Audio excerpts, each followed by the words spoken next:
ಬಂಧುಗಳೇ ನಮಸ್ಕಾರ. Very interesting ಎಪಿಸೋಡ್ಗೆ ನಿಮ್ಗೆಲ್ರಿಗೂ ಸ್ವಾಗತ.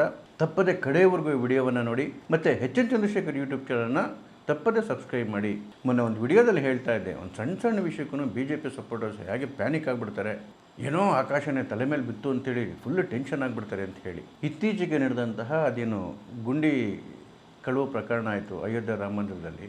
ಆ ಪ್ರಕರಣ ಆಗಬಾರ್ದಾಗಿತ್ತು, ಆದರೆ ಆಗೋದ ಮೇಲೆ ಈ BJP ಸಪೋರ್ಟರ್ಸ್ ಜಂಗಾಬಲೆ ಹೇಗೆ ಉದ್ಗೋಗ್ಬಿಟ್ಟಿತ್ತು ಅಂತ ಹೇಳಿದ್ರೆ ಸೋಷಿಯಲ್ ಮೀಡಿಯಾ ನೋಡೋಕ್ಕೆ ಭಯ ಆಗೋದು. 27ಕ್ಕೆ UP ಚುನಾವಣೆ ಇದೆ, ಯೋಗಿ ಸರ್ಕಾರ ಏನು ಬರೋದಿಲ್ಲ, ಮುಗ್ದೇ ಹೋಯ್ತು BJP ಕತೆ, ಯೋಗಿ ಕತೆನೇ ಮುಗಿದೋಗ್ಬಿಟ್ಟು ಉತ್ತರ ಪ್ರದೇಶದಲ್ಲಿ. ಹಿಂಗೆಲ್ಲ ಬಿಡಿ, ಕಾಂಗ್ರೆಸ್ ಅವರು ವಿರೋಧ ಪಕ್ಷದವರು ಆಗ್ತಿದ್ದಲ್ಲ ಪೋಸ್ಟ್ಗಳು, BJP ಸಪೋರ್ಟರ್ಸೇ ಆಗ್ತಾ ಇದ್ದಿದ್ದು. ವಿಷಯ ಕಂಗಾಲಾಗುವಂಥದ್ದೇ. ಆದರೆ ಮಾಡಿದ BJP ಅವರಲ್ಲ ರೀ, ಮಾಡಿದ ಸರ್ಕಾರ ಅಲ್ಲ ರೀ, ಮಾಡಿದ ಯೋಗಿ ಅಲ್ಲ ರೀ, ಯಾರೋ ಆ ದೇವಸ್ಥಾನದಲ್ಲಿ ಕೆಲಸ ಮಾಡ್ತಿದ್ದಂತಹ ಕೆಲಸದವರು ಮಾಡಿರೋದು. ಅದಕ್ಕೆ ನಮಗೆ ಯೋಗಿ ಮೇಲೆ ನಂಬಿಕೆ ಇರಬೇಕಾ ಅಥವಾ ಕಳ್ಳ ಕೃತ್ಯದ ಮೇಲೆ ನಮಗೆ ಭರವಸೆ ಜಾಸ್ತಿ ಇರಬೇಕಾ? ಅಲ್ಲಿರೋದು ಯೋಗಿ, ಮೇಲೆ ಕೂತಿರೋದು ಮೋದಿ, ಅಮಿತ್ ಶಾ. ಮೀಡಿಯಾದಲ್ಲಿ ಬಂದಂಥ ವಿಪರೀತ ಕವರೇಜು, ಆಗ್ತಿದ್ದಂತಹ ಸನ್ನಿವೇಶಗಳನ್ನೆಲ್ಲ ನೋಡಿದ್ರೆ ಎಂಥವ್ರಿಗೂ ಆತಂಕ ಆಗೇ ಆಗುತ್ತೆ. ಆದರೆ ಯೋಗಿಯ ನಿರ್ಧಾರಗಳು, ಆ ಯೋಗಿಯ ಆ ಫರ್ಮ್ನೆಸ್ಸು ಇವತ್ತು ಮತ್ತೆ BJPನ ಟ್ರ್ಯಾಕಿಗೆ ತಂದು ನಿಲ್ಲಿಸಿದೆ. ಬರೀ ಟ್ರ್ಯಾಕಿಗೆ ತಂದು ನಿಲ್ಲಿಸಿರೋದೇ ಅಲ್ಲ, ಮೊನ್ನೆ ಜುಲೈ 14ನೇ ತಾರೀಕು ಒಂದು ದೊಡ್ಡ ಗರ್ಜನೆ ಮಾಡಿದ್ರು ಯೋಗಿ. ಅದೊಂಥರ ಯುದ್ಧಕ್ಕೆ ಒಂಥರ ಲಲ್ಕಾರ ಥರ ಇತ್ತು, ಚುನಾವಣೆಗೆ ಲಲ್ಕಾರ ಶಂಕನಾದ ಇದ್ದಂಗಿತ್ತದು. ಯಾಕೆಂದರೆ ಯೋಗಿಯವರಿಗೆ ಚೆನ್ನಾಗಿ ಗೊತ್ತು ಜನಗಳು ತನ್ನ ಮೇಲೆ ಎಷ್ಟು ವಿಶ್ವಾಸ ಇಟ್ಟಿದ್ದಾರೆ ಅಂತ ಹೇಳಿ. ಈ ಆಪೋಸಿಷನ್ ಪಾರ್ಟಿಯವರು ಹೇಳುತ್ತಿರೋದಲ್ಲೇನೇ ರೀ, ನೀವು ಮೋದಿಯನ್ನು ಬೇರೆ ವಿಚಾರದಲ್ಲಿ ಟೀಕೆ ಮಾಡಿ, ಯೋಗಿಯನ್ನು ಬೇರೆ ವಿಚಾರದಲ್ಲಿ ಟೀಕೆ ಮಾಡಿ, ಜನಗಳು ಒಪ್ಕೋಬೋದೇನೋ. ಆದರೆ ಭ್ರಷ್ಟಾಚಾರ ವಿಚಾರದಲ್ಲಿ ಮೋದಿನ ಯೋಗಿನ ಏನಾದರೂ ಟೀಕೆ ಮಾಡಿದ್ರೆ ಇವನ್ ಮೋದಿ ಶತ್ರು ಕೂಡ ಒಪ್ಪೋದಿಲ್ಲ, ನಂಬೋದಿಲ್ಲ. ಆ ವಿಚಾರದಲ್ಲಿ ಅವರ ಮೇಲೆ ಇಡೀ ದೇಶಕ್ಕೆ ನಂಬಿಕೆ ಇದೆ, ಇಡೀ ಜಗತ್ತಿಗೆ ನಂಬಿಕೆ ಇದೆ. ಈ ಇಮ್ಮೆಚೂರ್ ರಾಹುಲ್ ಗಾಂಧಿ ಮಾಡಿ ಎಡವಿದ್ದು ಅದೇ ತಪ್ಪನ. 2019 ಚುನಾವಣೆ ಸಂದರ್ಭದಲ್ಲಿ ಚೌಕಿದಾರ್ ಚೋರ್ ಹೈ ಅಂತ ಹೋದ್ರು ರಫೇಲ್ ವಿಚಾರದಲ್ಲಿ. ಮೋದಿಯ ಪ್ರಾಮಾಣಿಕತೆಯನ್ನು, ಅದು ಲಂಚದ ವಿಚಾರದಲ್ಲಿ ಪ್ರಶ್ನೆ ಮಾಡೋದಿದೆಯಲ್ಲ, ಯಾರಾದರೂ ನಂಬಕ್ಕೆ ಸಾಧ್ಯನೇನ್ರಿ? ಅದಕ್ಕೆ ಜನ ಸರಿಯಾಗಿ ಉತ್ತರ ಕೊಟ್ಟರೆ 2019 ಚುನಾವಣೆಯಲ್ಲಿ ಜನ ಎಲ್ಲ ಕಾರ್ಯಕರ್ತರೆಲ್ಲ ಹುಚ್ಚಿದ್ದು ಕುಣಿಯೋಕೆ ಶುರು ಮಾಡಿದ್ರು, ಮೈಬಿ ಚೌಕಿದಾರ್ ಹೂ ಅಂತೇಳಿ. ಅದೊಂಥರ ದೊಡ್ಡ ಸುನಾಮಿಯಾಗಿ ಮಾರ್ಪಟ್ಬಿಡ್ತು. ಪಬ್ಲಿಕ್ ಎಲ್ಲ ಶುರು ಮಾಡಿದ್ರು ಮೈಬಿ ಚೌಕಿದಾರ್ ಹೂ ಅಂತೇಳಿ. ಯಾಕೆ ಅಂತೇಳಿದ್ರೆ ರಾಹುಲ್ ಗಾಂಧಿ ಪ್ರಶ್ನೆ ಮಾಡಿದ್ದು ಮೋದಿಯವರ ಪ್ರಾಮಾಣಿಕತೆಯನ್ನು, ಅದು ಹಣಕಾಸಿನ ವಿಚಾರದಲ್ಲಿ. ಕನಸಲ್ಲಿ ಯೋಚನೆ ಮಾಡೋಕ್ಕಾಗಲ್ಲ. ಅದೇ ರೀತಿ ವಿಪಕ್ಷಗಳು ಮಾಡಿದ್ದು, ಅಖಿಲೇಶ್ ಯಾದವ್ ಮಾಡಿದ್ದು ದೊಡ್ಡ ತಪ್ಪು ಅಂತ ಹೇಳಿದ್ರೆ, ರಾಮ ಮಂದಿರದ ಹುಂಡಿ ಚೋರಿ ವಿಚಾರ ಆಚೆ ಕಡೆಗೆ ಬಂದಾಗ ಯೋಗಿಯನ್ನ ಕಳ್ಳ ಅಂದಿದ್ದು ತಪ್ಪು ಮಾಡಿದ್ರು, ಯೋಗಿಯ ಪ್ರಾಮಾಣಿಕತೆಯನ್ನು ಪ್ರಶ್ನೆ ಮಾಡಿದ್ದು ದೊಡ್ಡ ತಪ್ಪಾಗೋಯ್ತು. ಯಾರೇ ನಂಬ್ತಾರೆ ಯೋಗಿ ದುಡ್ಡು ತಿಂದಿದ್ದಾರೆ ಅಂತ ಹೇಳಿದ್ರೆ? ನಂಬಕ್ಕೆ ಸಾಧ್ಯನೇನ್ರಿ? ಅದು ಯಾರು ಪ್ರಶ್ನೆ ಮಾಡಿದ್ದು? ಅಖಿಲೇಶ್ ಯಾದವ್. ಅದನ್ನೇ ಮೊನ್ನೆ ಜುಲೈ 14ನೇ ತಾರೀಕು ಗರ್ಜಿಸಿದ್ದು ಯೋಗಿಯವರು. ಯಾವ ಪಕ್ಷದವರು ಕರಸೇವಕರ ಮೇಲೆ ಗುಂಡಹಾಸಿಯವರ ಹತ್ಯೆಯನ್ನು ಮಾಡಿದ್ರು? ಯಾವ ಅಖಿಲೇಶ್ ಯಾದವ್ ಮುಖ್ಯಮಂತ್ರಿ ಆಗಿದ್ದಾಗ ಅಯೋಧ್ಯೆಯಲ್ಲಿ ಹನುಮಾನ್ ಗಡಿ ಅಂತೇಳಿ ಬಹಳ ಪವಿತ್ರವಾದ ಇನ್ನೊಂದು ದೇವಸ್ಥಾನ ಇದೆ, ಆಂಜನೇಯನ ದೇವಸ್ಥಾನ. ಅದರ ಮೆಟ್ಲುಗಳ ಮೇಲೆ ನಮಾಜ್ ಮಾಡೋದಕ್ಕೆ ಅವಕಾಶ ಮಾಡಿಕೊಟ್ಟಿದ್ರು ಅಖಿಲೇಶ್ ಯಾದವ್. ನಮಾಜ್ ಮಾಡೋದಕ್ಕೆ ಪವಿತ್ರವಾದಂತಹ ಹನುಮಾನ್ ಗಡಿ ಮೆಟ್ಲ ಮೇಲೆ ಹೇಳಿದ್ರು ನಾನು ಜಾತ್ಯತೀತತೆ ಅಂತೇಳಿ. ಅದನ್ನು ಯೋಗಿಯವರು ಪ್ರಶ್ನೆ ಮಾಡಿದ್ರು. ಅದು ನಿಜವಾದ ಜಾತ್ಯತೀತತೆ ಆಗಿದ್ರೆ ನೀವು ಮಸೀದಿ ಒಳಗಡೆ ಹನುಮಾನ್ ಚಾಲಿಸ ಪಡಿಸಬೇಕಾಗಿತ್ತು. ಅದಕ್ಕೆ ಇವ್ರಿಗೆ ದಮ್ಮಿಲ್ಲ. ಇಂಥವ್ರು ರಾಮ ಮಂದಿರದ ಬಗ್ಗೆ ಮಾತಾಡ್ತಾರೆ. ಈ ಗರ್ಜನೆಗೆ ಒಂದು ಹಿನ್ನೆಲೆ ಇದೆ, ವೆರಿ ಬ್ಯೂಟಿಫುಲ್ ಹಿನ್ನೆಲೆ ನೋಡಿ. ಯಾವಾಗ ರಾಮ ಮಂದಿರದ ಹುಂಡಿ ಚೋರಿ ವಿಚಾರ ಆಚೆ ಕಡೆಗೆ ಬಂತಲ್ಲ, ಒಂದು ರೀತಿಯಲ್ಲಿ BJP ಸರ್ಕಾರ ಬ್ಯಾಕ್ ಫುಟಲ್ಲಿದೆ ಅಂತ ಅನ್ನಿಸ್ಬಿಡ್ತು. ಆದರೆ ಒಂದು ಕ್ಷಣನೂ ತಡೆ ಮಾಡದೆ ಇಮ್ಮಿಡಿಯೇಟಾಗಿ ಯೋಗಿಯವರು SITಯನ್ನು ರಚನೆ ಮಾಡಿದ್ರು. ಯಾರ್ಯಾರು ದ್ರೋಹಿಗಳಿದ್ರೆ ಅವ್ರಿಗೆ ಹೆಡೆಮುರಿ ಕಟ್ಟೋದಕ್ಕೆ ಆದೇಶ ಮಾಡಿದ್ರು. ಆ ಸಂದರ್ಭದಲ್ಲಿ ಇನ್ನೊಂದು ಬಾಂಬನ್ನು ಸಿಡಿಸಿದ್ರು ಯೋಗಿಯವರು. ಬಾಂಬು ಯೋಗಿಯವ್ರದ್ದೇ, ಅದೇ ಸಿಡಿಸಿದ್ದು ಯಾರು ಗೊತ್ತಾ? ವೆರಿ ಇಂಟ್ರೆಸ್ಟಿಂಗ್ ಸ್ಟೋರಿ ನೋಡಿ. ಆ ಟೈಮಲ್ಲಿ ಅಖಿಲೇಶ್ ಯಾದವ್ ತುಂಬ ಅಗ್ರೆಸಿವ್ ಆಗಿ ಯೋಗಿಯವ್ರ ಮೇಲೆ ಅಟ್ಯಾಕ್ ಮಾಡ್ತಾಯಿದ್ರು, ತುಂಬ ಅಗ್ರೆಸಿವ್ ಆಗಿ. ಇದೇ ರಾಮ ಮಂದಿರ ವಿಚಾರ ಇಟ್ಕೊಂಡು, ಹಿಂದುತ್ವದ ವಿಚಾರ ಇಟ್ಕೊಂಡು. ಆ ಸಂದರ್ಭದಲ್ಲೇನೆ ಕಾಂಗ್ರೆಸ್ನ very prominent UP leader Imran Masood ಒಂದು ಬಾಂಬ್ ಹಾಕ್ತಾರೆ. ಸಮಾಜವಾದಿ ಪಾರ್ಟಿ ಮುಸಲ್ಮಾನರು ವಿರೋಧಿ, ಸಮಾಜವಾದಿ ಪಕ್ಷದಲ್ಲಿ ಯಾವುದೇ ಮುಸಲ್ಮಾನ್ ಲೀಡರ್ಗಳನ್ನ ಬೆಳೆಸೋದಿಲ್ಲ. ಅದೇ ಕಾರಣಕ್ಕೋಸ್ಕರನೇ ಅಲ್ಲಿರ್ತಕ್ಕಂಥ ಲೀಡರ್ಗಳು ಬೇರೆ ದಾರಿ ಇಲ್ಲದೆ ಬಂದು ಕಾಂಗ್ರೆಸ್ಸಲ್ಲಿ ಆಶ್ರಯ ಪಡ್ಕೊಂಡ್ರು. ಇವತ್ತು ಕೂಡ ಮುಸಲ್ಮಾನರ ದೊಡ್ಡ ವಿರೋಧಿ ಸಮಾಜವಾದಿ ಪಾರ್ಟಿ. ಹೇಳಿದ್ಯಾರು? ಇಮ್ರಾನ್ ಮಸೂದ್, ಉತ್ತರ ಪ್ರದೇಶದ ಸಹರಾನ್ಪುರ್ MP. ಮತ್ತು ಪ್ರಿಯಾಂಕಾ ಗಾಂಧಿ ಮತ್ತು ರಾಹುಲ್ ಗಾಂಧಿಯವರ ಬಲಗೈ ಬಂಟ. ಇವರಷ್ಟೇ ಹೇಳಿಲ್ಲ. ಯಾಕಿದು ಇಂಪಾರ್ಟೆಂಟ್ ಅಂತ ಹೇಳಿದ್ರೆ, ಇನ್ನು ಕೆಲವೇ ತಿಂಗಳಲ್ಲಿ ಉತ್ತರ ಪ್ರದೇಶದ ಎಲೆಕ್ಷನ್ ಬರ್ತಾ ಇದೆ. ಸಮಾಜವಾದಿ ಪಾರ್ಟಿ ಕಾಂಗ್ರೆಸ್ ಪಾರ್ಟಿ ಅಲಯನ್ಸ್ ಆಗೋದಕ್ಕೆ ಮಾತುಕತೆಗಳು ನಡೀತಾ ಇದ್ದಾವೆ. ಒಂದು ಕಡೆಗೆ ಮಾತುಕತೆ ನಡೀತಿದ್ರೆ, ಇನ್ನೊಂದು ಕಡೆಗೆ ಆ ಪಕ್ಷದ ಜಂಗಾಬಲ ಹುಡುಕಿಸ್ತಕ್ಕಂಥ ಮಾತುಗಳನ್ನು ಇಮ್ರಾನ್ ಮಸೂದ್ ಆಡ್ತಾರೆ. ಯಾಕೆ ಅಂತ ಹೇಳಿದ್ರೆ, ಏನು ಅಖಿಲೇಶ್ ಯಾದವ್ ಪಾರ್ಟಿ ಇದೆಯಲ್ಲ, ಆ ಪಾರ್ಟಿಯ ಕೋರ್ ವೋಟ್ ಅಂತ ಯಾವುದಿದೆ, ಕೋರ್ ವೋಟ್ ಬ್ಯಾಂಕ್ ಅಂತ ಯಾವುದಿದೆ, ಅದು ಮುಸಲ್ಮಾನ್ ವೋಟು ಮತ್ತು ಯಾದವ್ ವೋಟು. ಮುಸಲ್ಮಾನ್ ವಿರೋಧಿ ಸಮಾಜವಾದಿ ಪಕ್ಷ, ಅಖಿಲೇಶ್ ಯಾದವ್ ಮುಸಲ್ಮಾನ್ ವಿರೋಧಿ ಅಂತೇಳಿ ನಿನ್ನ ಅಲಯನ್ಸ್ ಪಾರ್ಟ್ನರ್ನ ಪ್ರಮುಖ ಒಬ್ಬ ಲೀಡರೇ ಹೇಳ್ತಾ ಇದ್ದಾನೆ ಅಂತ ಹೇಳಿದ್ರೆ, ಅದು ಇಮ್ರಾನ್ ಮಸೂದ್ ಹೇಳ್ತಾ ಇದ್ದಾನೆ ಅಂತ ಹೇಳಿದ್ರೆ, ಅದೊಂಥರ ರಾಹುಲ್ ಗಾಂಧಿ ಹೇಳ್ದಂಗೆ ಅಥವಾ ಪ್ರಿಯಾಂಕಾ ಗಾಂಧಿ ಹೇಳ್ದಂಗೆನೇ ಅದನ್ನು ತಡಿತಕ್ಕಂಥ ಪ್ರಯತ್ನ ಆಗಲಿ ಅಥವಾ ಅವ್ರು ಹೇಳಿದ್ದು ಸರಿ ಇಲ್ಲ ಅಂತ ಹೇಳೋದಾಗಲಿ ಪ್ರಯತ್ನ ಕಾಂಗ್ರೆಸ್ಸಿಂದ ಆಗಲೇ ಇಲ್ಲ. ಅದರ ಅರ್ಥ ಏನು? ಅವ್ರು ಹೇಳಿದಕ್ಕೆ ಕಾಂಗ್ರೆಸ್ನ ಸಮ್ಮತಿ ಇದೆ ಅಂತ ತಾನೇ. ಇಷ್ಟೇ ಆಗಿದ್ದಲ್ಲ ನೋಡಿ, ಈ ರಾಹುಲ್ ಗಾಂಧಿ ಎಂಥ ಕ್ರಿಮಿನಲ್ ಅಂತ ಹೇಳಿದ್ರೆ, ನಾನು ಆ ಇಂಡಿಯಾ ಅಲಯನ್ಸ್ನ ಸ್ನೇಹ ಸಂಬಂಧದ ವಿಚಾರದಲ್ಲಿ ಅವ್ರು ಹೇಳ್ತಾ ಇರೋದು ಕ್ರಿಮಿನಲ್ ಅಂತೇಳಿ, ಹೆಂಗೆ ಬತ್ತಿ ಇಡ್ತಾರೆ ಅವರವರ ಅಲಯನ್ಸ್ ಪಾರ್ಟ್ನರ್ಗಳಿಗೆ ಅಂಥೇಳಿ. ರಾಜೇಂದ್ರ ಪಾಲ್ ಗೌತಮ್ ಅನ್ನೋರನ್ನ ಉತ್ತರ ಪ್ರದೇಶದ ಕಾಂಗ್ರೆಸ್ಗೆ ಉಸ್ತುವಾರಿಯಾಗಿ ನೇಮಿಸಿದ್ದಾರೆ ರಾಹುಲ್ ಗಾಂಧಿ. ಒಬ್ಬ ದಲಿತ ಲೀಡರು, ಆದರೆ ಸಮಾಜವಾದಿ ಪಾರ್ಟಿಯ ದೊಡ್ಡ ಟೀಕಾಕಾರ, ದೊಡ್ಡ ವಿರೋಧಿ. ಇವ್ರು ಯಾವ ಮಟ್ಟಕ್ಕೆ ಮಾತಾಡ್ತಾ ಇದ್ದಾರೆ ಅಂತ ಹೇಳಿದ್ರೆ 50-50 ಆಗಬೇಕು ಸೀಟ್ ಶೇರಿಂಗ್ ಅಂತ ಹೇಳ್ತಾವ್ರೆ. ಇಲ್ಲ ಅಂತ ಹೇಳಿದ್ರೆ ನಮಗೆ ಬೇರೆ ಆಪ್ಷನ್ ಇದೆ, ನಾವು BSP ಕಡೆ ಹೋಗ್ತೀವಿ ಅಂತ ಸೂಚನೆನೂ ಕೊಡ್ತಾ ಇದ್ದಾರೆ. ಮಾಯಾವತಿನ ಮೀಟ್ ಮಾಡೋದಕ್ಕೆ ಪ್ರಯತ್ನ ಕೂಡ ಪಡ್ತಾ ಇದ್ದಾರೆ. ಏನು 50-50 ಶೇರಿಂಗ್ ಅಂತ ಹೇಳಿದ್ರೆ ನೋಡಿ, ಉತ್ತರ ಪ್ರದೇಶದಲ್ಲಿ 403 ಸೀಟ್ ಇದೆ. ಕಾಂಗ್ರೆಸ್ಗೆ ಶಕ್ತಿ ಇರೋದು 50-60 ಗೊತ್ತಿಲ್ಲ, ಆದರೆ ಇವ್ರು ಕೇಳ್ತಿರೋದು ಹತ್ತತ್ರ 200 ಸೀಟು. ಇವ್ರ ಮನಸ್ಸಲ್ಲಿ ಏನಿದೆ ಅಂತ ಹೇಳಿದ್ರೆ, ಒಂದು 200ಕ್ಕೆ ಸ್ಕೆಚ್ ಹಾಕಿದ್ರೆ ಒಂದು 150 ಬರ್ಬೋದು, ಅಷ್ಟಕ್ಕಾರ ಇಟ್ಕೊಂಡು ಕೂತ್ಕೊಳ್ಳೋಣ ಅಂತೇಳಿ. ಆದರೆ ಅಖಿಲೇಶ್ ಯಾದವ್ 60-70 ಮೇಲೆ ಕೊಡುವಂಥ ಮೂಡಲ್ಲಿ ಇಲ್ಲವೇ ಇಲ್ಲ. ಯಾಕೆಂದ್ರೆ ಅವರಿಗೆ ಚೆನ್ನಾಗಿ ಗೊತ್ತು ಕಾಂಗ್ರೆಸ್ನ ಸ್ಟ್ರೈಕ್ ರೇಟ್ ಉತ್ತರ ಪ್ರದೇಶದಲ್ಲಿ ಆಲ್ಮೋಸ್ಟ್ ನಿಲ್ ಅಂತ ಹೇಳಿ. ಅವರು ಮುಳುಗ್ತಾರೆ, ನನ್ನೂ ಮುಳುಗಿಸ್ಕೊಂಡು ಹೋಗ್ತಾರೆ ಅಂತ ಹೇಳಿ. ಯಾಕೆಂದ್ರೆ ಇವ್ರು ಇಷ್ಟೇ ಭಾಳ ಚೆನ್ನಾಗಿ ಗೊತ್ತು. ಅಲ್ಲಿ ತಮಿಳ್ನಾಡಲ್ಲಿ DMKನ ಮುಗಿಸಿದ್ರು, ಅಲ್ಲಿ ಬಿಹಾರಲ್ಲಿ RJDನ ಮುಗಿಸಿದ್ರು, ಇಲ್ಲಿ ನನ್ನೂ ಮುಗಿಸ್ಬಿಡ್ತಾರೆ ಅಂತೇಳಿ. ಆದರೆ ಬಿಟ್ಬಿಟ್ಟು ಹೋಗೋಕ್ಕೆ ಧೈರ್ಯ ಬರ್ತಿಲ್ಲ. ಯಾಕೆ ಅಂತ ಹೇಳಿದ್ರೆ ಮುಸ್ಲಿಂ ವೋಟ್ಗಳು ಎಲ್ಲಿ ಸ್ಪ್ಲಿಟ್ ಆಗೋಗ್ತಾವೋ ಅಂತ ಬಯಕೆ. ಅದನ್ನು ವೀಕ್ನೆಸ್ ಇಟ್ಕೊಂಡೇ ಕಾಂಗ್ರೆಸ್ ಅವರು ಸಮಾಜವಾದಿ ಪಾರ್ಟಿಯನ್ನು ಅಖಿಲೇಶ್ ಯಾದವ್ನ ಬುಗುರಿ ಥರ ಆಡಿಸ್ತಾ ಇದ್ದಾರೆ. ಯಾವ ಮಟ್ಟಕ್ಕೆ ಅಂತ ಹೇಳಿದ್ರೆ ಏನು ಹೇಳ್ತಿದ್ದಾರೆ ಅಂತ ಹೇಳಿದ್ರೆ, ಈ ಮೈತ್ರಿ ಸಮಾಜವಾದಿ ಪಾರ್ಟಿಗೆ ಬೇಕು ಬಿಟ್ಟರೆ ನಮಗೇನು ಅವಶ್ಯಕತೆ ಇಲ್ಲ.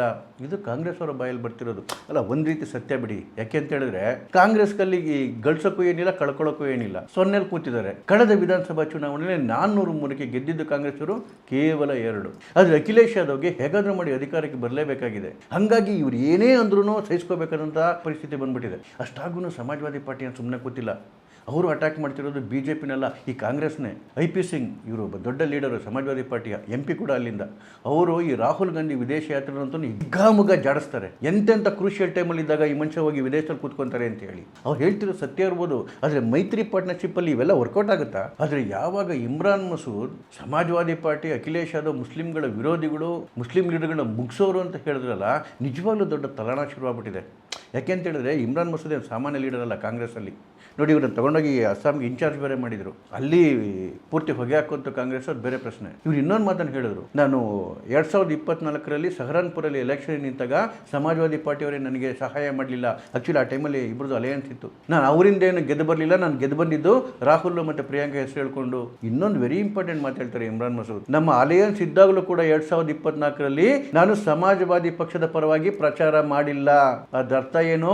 ಈಗ ಅಲಯನ್ಸ್ ಮಾಡಿಕೊಂಡ್ರು ಕೂಡ ಮತ್ತೆ ನಾನು ಪ್ರಚಾರ ಮಾಡಲ್ಲ.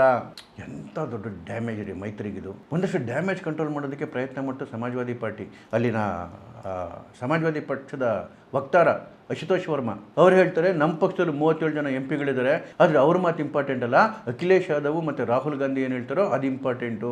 ಅದರ ಅರ್ಥ ಏನು? ಯಾರೋ ದಾರಿಲಿ ಹೋಗೋ ಒಬ್ಬ MP ಮಾತಾಡಿದ್ರೆ ಅದಕ್ಕೆ ನಾವು ಬೆಲೆ ಕೊಡೋಂಗಿಲ್ಲ. ನೀನೊಬ್ಬ ಜಸ್ಟ್ MP ಮಾತ್ರ ಇಮ್ರಾನ್ ಮಸೂದ್, ನಿನ್ನ ಮಾತಿಗೆ ಬೆಲೆ ಕೊಡಲ್ಲ. ರಾಹುಲ್ ಗಾಂಧಿ ಹೇಳಿದ್ರೆ ಮಾತ್ರ ಬೆಲೆ ಕೊಡ್ತೀವಿ ಅಂತೇಳಿ ಸಮಾಜವಾದಿ ಪಾರ್ಟಿ ಚುಚ್ಚಿದ್ರೆ, ಇದೇ ಸಮಾಜವಾದಿ ಪಾರ್ಟಿಯ ಮತ್ತೊಬ್ಬ MP ಭೀಮಾಶಂಕರ್ ರಾಜ್ಭರ್ ಇವ್ರು ಹೇಳ್ತಾರೆ, ಇವನು ಇಮ್ರಾನ್ ಮಸೂದ್ ಏನೋ OWIC ಅಥವಾ ಹುಮಾಯೂನ್ ಕಬೀರ್ ಆಗ ಕೊಟ್ಟವ್ರೆ, ದೊಡ್ಡ ಮುಸ್ಲಿಂ ಲೀಡರ್ ಆಗ ಕೊಟ್ಟವ್ರೆ ಅಂತೇಳಿ ವ್ಯಂಗ್ಯವಾಗಿ ಮಾತಾಡ್ತಾರೆ. ಇದು ಆ ಮೈತ್ರಿಯ ಲವ್. ಯಾವ ರಾಮಹುಂಡಿಯ ಕಳವಿನ ವಿಚಾರದಲ್ಲಿ ಇಡೀ ಮೀಡಿಯಾಗಳು ಆವರಿಸ್ಕೊಂಡ್ಬಿಟ್ಟಿದ್ವೋ, ಯಾವಾಗ ಇಮ್ರಾನ್ ಮಸೂದ್ ಮಾತಾಡೋಕ್ಕೆ ಶುರು ಮಾಡಿದ ಈ ರೀತಿಯಲ್ಲಿ ಇಡೀ ಅಟೆನ್ಷನ್ ಎಲ್ಲನೂ ಆ ಕಡೆ ಕೊಟ್ಟೋಯ್ತು. ಎಲ್ಲೋ ಜನಕ್ಕೆ ಡೌಟ್ ಬರೋಕ್ಕೆ ಬೇರೆ ಶುರುವಾಯಿತು, ಹೆಂಗೆ ಇದ್ದಕ್ಕಿದ್ದಂಗೆ ಈ ವಿಷಯ ಬಂದ್ಬಿಡ್ತು ಅಂತೇಳಿ. ಯಾಕೆಂದರೆ ರಾಮ ಮಂದಿರದ ಕಳವಿನ ವಿಚಾರ ಎಲ್ಲ ಮರ್ತೇ ಬಿಟ್ರು ಮೀಡಿಯಾಗಳು, ಸೋಷಿಯಲ್ ಮೀಡಿಯಾಗಳು ಮರ್ತು ಬಿಟ್ವು.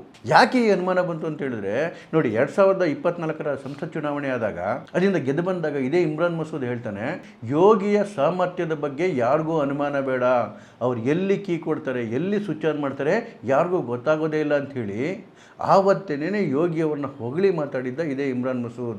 ಇವತ್ತು ಯೋಗಿಯವರು ಸಂಕಷ್ಟಕ್ಕೆ ಸಿಕ್ಕಿದಾಗ ಯಾರಾದರೂ ಒಬ್ಬ ಇಡೀ ಮೀಡಿಯಾ ಅಟೆನ್ಷನನ್ನು ಅವ್ರ ಕಡೆಯಿಂದ ಮಾಡ್ತಾರೆ ಅಂತ ಹೇಳಿದ್ರೆ ಕೆಲವ್ರಿಗಂತೂ ಅನುಮಾನ ಬಂದ್ಬಿಟ್ಟಿದೆ, ಈ ಬಾಂಬನ್ನು ಯೋಗಿನೇ ಹಾಕಿರಬೇಕು ಅಂತ ಹೇಳಿ. ನೋಡಿ, ಅದಾದ ಸಂದರ್ಭದಲ್ಲೇ ಮೀಡಿಯಾ ಅಟೆನ್ಷನ್ನ ಡೈವರ್ಟ್ ಆಗೋ ಸಂದರ್ಭದಲ್ಲೇ ಯೋಗಿಯವರು ಡೆಲ್ಲಿಗೆ ಹೋಗ್ತಾರೆ, ಅಲ್ಲಿ ಅಮಿತ್ ಶಾ ಅವ್ರನ್ನ ಮೀಟ್ ಮಾಡ್ತಾರೆ.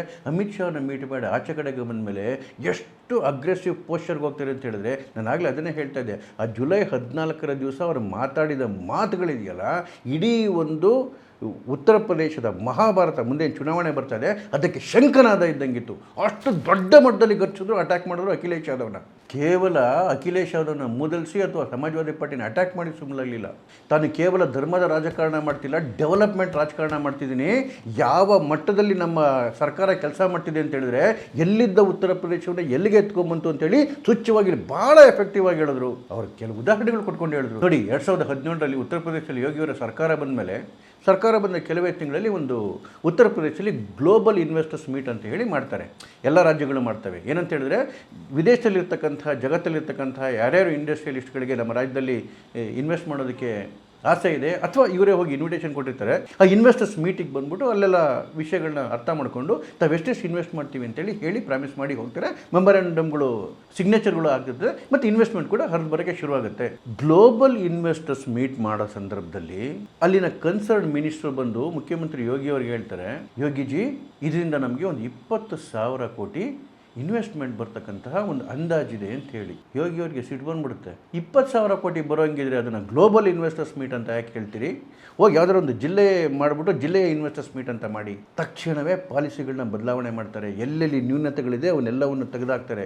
ಯಾವ್ಯಾವ ಹೊಸ ಪಾಲಿಸಿಗಳು ಫಾರಿನ್ ಇನ್ವೆಸ್ಟ್ಮೆಂಟನ್ನು ಅಟ್ರಾಕ್ಟ್ ಮಾಡಬೇಕು, ಅವೆಲ್ಲ ಹೊಸ ಪಾಲಿಸಿಗಳನ್ನ ತರ್ತಾರೆ. ಇಂಡಸ್ಟ್ರಿಯಲ್ಸ್ಗಳನ್ನ ಹೋಗಿ ಮಾತಾಡಿಸ್ತಾರೆ. ಈ ಪಾಲಿಸಿ ಬದಲಾವಣೆ ಕಾರಣಕ್ಕೋಸ್ಕರ, ಈ ಏನು ಉದ್ಯಮ ಸ್ನೇಹಿ ಎನ್ವಿರಾನ್ಮೆಂಟ್ ಸೃಷ್ಟಿ ಮಾಡೋದಕ್ಕೋಸ್ಕರ ಇವತ್ತು ಉತ್ತರ ಪ್ರದೇಶದಲ್ಲಿ 50 ಲಕ್ಷ ಕೋಟಿ ಬಂಡವಾಳ ಹರಿದು ಬರ್ತಾ ಇದೆ. ಎಷ್ಟು? 50 ಲಕ್ಷ ಕೋಟಿ. ಆವತ್ತು ಮಿನಿಸ್ಟರ್ ಬಂದು ಎಷ್ಟು ಹೇಳಿದ್ದು? 20,000 ಕೋಟಿ. ಎಲ್ಲಿನ 20,000 ಕೋಟಿ, ಎಲ್ಲಿನ 50 ಲಕ್ಷ ಕೋಟಿ. ಅಷ್ಟು ದೊಡ್ಡ ಮಟ್ಟದ ಡೆವಲಪ್ಮೆಂಟನ್ನು ತೊಗೊಂಬಂದರು ಯೋಗಿ ಅವರು 9 ವರ್ಷದಲ್ಲಿ. ನೋಡಿ, ಈ ಎಕ್ಸ್ಪ್ರೆಸ್ ವೇಗಳು ಏನು ನಿರ್ಮಾಣ ಆಗಿದೆ, ಆ ಎಕ್ಸ್ಪ್ರೆಸ್ ವೇಗಳಲ್ಲಿ 60% ಉತ್ತರ ಪ್ರದೇಶಕ್ಕೆ ಕನೆಕ್ಟ್ ಆಗಿ ಹೋಗ್ತವೆ.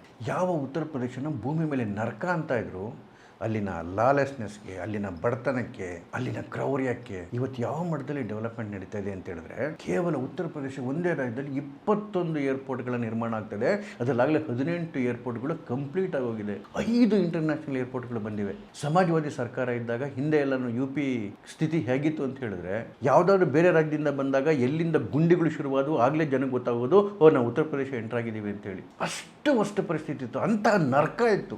ಅಂತಹ ನರ್ಕವನ್ನು ಇವತ್ತು ಭೂಲೋಕದ ಸ್ವರ್ಗವಾಗಿ ಪರಿವರ್ತನೆ ಮಾಡ್ತಾ ಇದ್ದಾರೆ ಯೋಗಿಯವರು. ಅದನ್ನೇ ಅವ್ರು ಹೇಳಿದ ಅವತ್ತು. ಗರ್ಜನೆ ಮಾಡ್ತಾ ಹೇಳಿದ್ರು, ನಾನು ಕೇವಲ ಧರ್ಮದ ರಾಜಕಾರಣ ಮಾಡ್ತಾ ಇಲ್ಲ, ಡೆವಲಪ್ಮೆಂಟ್ ರಾಜಕಾರಣ ಮಾಡ್ತಾ ಇದ್ದೀನಿ ಅಂತೇಳಿ. ಸಮಾಜವಾದಿ ಪಾರ್ಟಿಗೆ ಯಾವುದೇ ಮಾತಾಡೋಕ್ಕೆ ಯೋಗ್ಯತೆ ಇಲ್ಲ ಅಂತ ಹೇಳಿದ್ರು.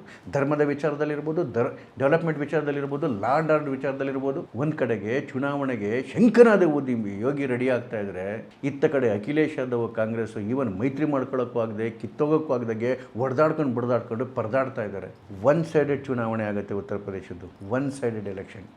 ಮತ್ತೊಮ್ಮೆ ಅದ್ಭುತವಾದಂತಹ ಒಂದು ಮ್ಯಾಂಡೇಟಿಂದ ಯೋಗಿ ಬರ್ತಾರೆ. ನಾನು ಹಿಂದೆನೇ ವಿಡಿಯೋ ಮಾಡಿ ಹೇಳಿದ್ದೀನಿ, 300 ಕ್ರಾಸ್ ಆಗುತ್ತೆ ಸರಿ BJP ಉತ್ತರ ಪ್ರದೇಶದಲ್ಲಿ ಅಂತೇಳಿ. 403ಕ್ಕೆ ಚುನಾವಣೆ ಹತ್ರ ಬರ್ತಾ ಇನ್ನೂ ಅನೇಕ ವಿಡಿಯೋಗಳು ಮಾಡಿ ಹೇಳ್ತೀನಿ. ಎಕ್ಸಾಕ್ಟ್ ನಂಬರ್ಸ್ ಕೂಡ ಹೇಳ್ತೀನಿ ಹತ್ರ ಬಂದಾಗ. ಮತ್ತೊಮ್ಮೆ ನಾನು BJP ಸಪೋರ್ಟರ್ಸ್ಗೆ, BJP ಸಿಂಪಥೈಸರ್ಸ್ಗೆ ಕೇಳ್ಕೊತೀನಿ, ದಯವಿಟ್ಟು ಎಕ್ಸೈಟ್ ಆಗಬೇಡಿ. Keep trust in your leaders. ನಮಸ್ಕಾರ.